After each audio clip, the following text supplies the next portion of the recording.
to the Zeke Tano here, internet's busiest music nerd. Today we will be reviewing Drake's new project, For All the Dogs. And, for those who don't know, I'm doing a parody of Anthony Fantano type stuff.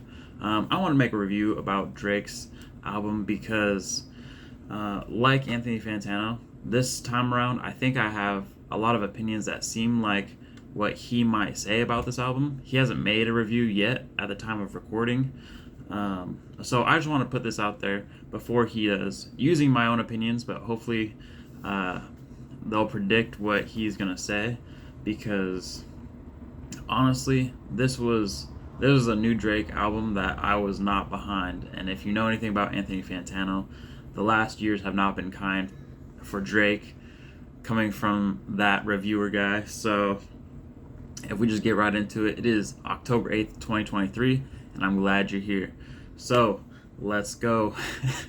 Drake's new studio length LP. This time he really does put the L in LP, because not only it's her loss, it is his loss this time, and it is long. So at 23 songs, first I have to say, I don't think there's any standout hits on this. Besides Slime You Out, which we already kind of knew was the single type, it's only marginally better than all the other songs. It has some, and the only reason I say it's marginally better is because it has a old sound that I personally like from Drake that somewhat seems to have a heart to it. All these other tracks just did not hit anyway. And I want to preface this as, when I did hear this album, I was listening to it at work. The first 3 or 4 songs, I was actually focused on the music, and then it became background music for me so I could actually get my work done. But my thought and my intentions were, if there was anything stand out about it, I would get distracted and I would focus more on the song than work. However, that did not happen at all. I did keep track for like the first 17 tracks of this 23 track LP, and it was difficult. Some of my notes included meh, meh, meh, no soul, no soul. The beat's good, but again, no real relatability, no real hype in anything. I guess my understanding going into this, for some reason I heard that this was going to go back to old Drake, and I guess when I associated old Drake, I was thinking about hype music. I was thinking just a lot of standout tracks that would really just get me hyped up, want me to, I don't know, work out or something. I don't know. But this was a lot of moody Drake, but not necessarily moody Drake in the way that, I don't know, like Marvin's Room kind of stands out to me. I don't know, that's the first thing that came to mind. These are just ones that are very forgettable. You could take these and put them on any other album in the past, and you could not necessarily tell them apart, especially on his later albums like Certified Lover Boy and what's the other Dark Lane demo tapes and all that. There's a lot of those that have a similar sound, and they retread the same material, it sounds like. Again, when I listen to an album, I'm not necessarily listening to the lyrics. I mean, I'm trying to decipher what he's saying, but I don't necessarily like read the lyrics as the song plays. So sometimes I just hear the music and I hear some words, some lyrics. But for me, most importantly, it's like the emotion, the vibe, as you would say, the youngsters would say. And this album just fell so flat for me. It was actually weird because, again, out of all the people on this, Drake was probably the weakest for me. Like with the third song, Calling For You, featuring 21 Savage. Honestly, I thought 21 Savage was the standout part on this, just because it sounded different. Then we had, what was it? We had what was it? The outro. We had 7969 Santa, and I only like the outro because it had Snoop Dogg as like a radio host. Um, Literally everything else was just not great. Um, Similar in that, like when the Donda album released, I had to stop listening to that because I had hearing fatigue in like the first 5 songs. This I had hearing fatigue in the first 3 songs. I took a break, did some work, and then I came back to it to kind of finish out. Then I had to take another break. I was gonna get through it in one day, but that should not be a thing. Usually when I rate an album, if there's like, I don't know, 10 songs, 20 songs, and there's like 5 standout hits where I'm like, I just really like that song, I call it a good album. I listened to this whole thing and I could not find one that I was like, I actually just genuinely like that. Everything was just gradients of, okay, that one was better than this one, but it was never like, this is actually good. The closest thing that I got to liking a song was 8 a.m. in Charlotte. It just had I don't know, a slightly more hype beat. Um, a hype beat. I don't know. It was just more enjoyable. I don't really know how to describe it like Anthony Fantano does, but I like that one more.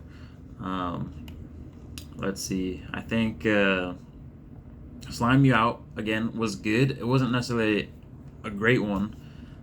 Fear of Heights, it was the lightest good I can say, but again, it's not one that I will remember.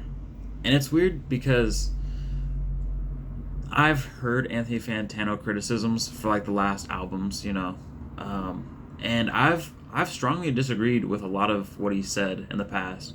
But hearing this album, all those past criticisms make way more sense now because it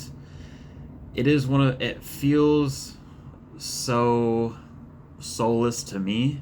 I know me and Drake are not the closest in terms of like, I do not party every night. I do not I'm not a rich, millionaire, billionaire, whatever. So the relatability of these songs might not necessarily, I don't know, be the same. However, it just felt like there was no soul to this album. In the past, like Certified Lover Boy, I know there were some standout tracks.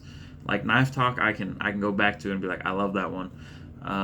For Honestly Nevermind, that whole album, I personally really enjoyed. I know Anthony Fantano didn't, but that is honestly probably one of the better ones because it sounds so different.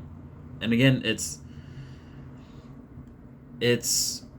moody Drake, and it's probably not the best in terms of lyrics or anything, but I do like that sound, and it's such a diverse version of what we normally get. This album is just, I would say, if you took all of the mid Drake songs, the most average Drake songs ever from his last, I don't know, 5-6 years, and then just put them all on one album, this is what you get. You wouldn't have any fun. It would just be like, yes, I'm hearing Drake. And if you like Drake, just to hear more Drake, then this might be for you. But it was definitely not for me. I think the easiest way to describe this is thinking in terms of supply and demand. Drake puts out so much stuff. He gives you so much supply. The demand for, at least me, is hype music, right? I want Drake to go really hard. I really appreciate Drake when he is a feature on a song because he brings the heat for me, at least when he's featured on a song. But right now, he's supplying a lot of stuff that I don't want. Every year, it's like he's putting out an album, and every year there's only like three or four songs. This is the first year where it's like there's 0 songs that I actually like. He's bringing a lot of supply, and there's not enough demand for it, and so the value of those songs just drops significantly. Maybe if he came out in 2 years and released this, I could be like, okay, I'm getting this. But again, I was getting listening fatigue, hearing fatigue, or whatever, just listening to this because it sounds so generic. Like, if I know there's a concern that like AI will write songs for people and like literally sing them, and this could be that right there. He could have just put this in AI and generated it. I'm trying to think of what the actual AI song that Drake had with the Weeknd. But honestly, I like that song way more than I like these ones, and I feel like I want to like Drake for him and his personality, his all that stuff. But I come for his music first and foremost, and this one just did not hit.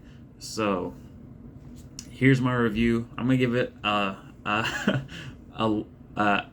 strong 2 to light 3. And transition. Did you give this album a listen? Did you love it? Did you hate it? What would you rate it? You're the best. You're the best. What should I review next? Hit the bell as well. And I forgot the rest of the words that he says. But so that's my review of the album. Honestly, don't give this a listen. I would pass this. It was just not it, Chief. And I actually, as I was about to record this, I saw there was an article that Drake was gonna take a break from music to work on his health. And honestly, that's probably a great strategy. First thing, if Drake, you're watching this, I love you, but this was not it. First off, I would just concentrate your album down to like 10 songs. I know you have a record of putting out like 20 song albums, and for the most part I've liked that, because you give me stuff I can be like, all right, this one's good, this one's not, this one's good, this one's not, this one's good, this one's good. This one was just so long. I mean, at almost an hour and 30 minutes, and none of them hit. So it was an hour and 30 minutes of just not enjoying it. If you can get that down to 10 minutes, and put like 3 standout songs on there, again, I would be so happy. But again, I'm just reviewing. I'm just impersonating Anthony Fantano right now. So, you don't have to have a beef with me either. I just wanted to throw out my thoughts in the ring, and then maybe we'll see what happens, I guess. Make diss tracks, who knows? But take care. Until next time, guys. Love you. Bye.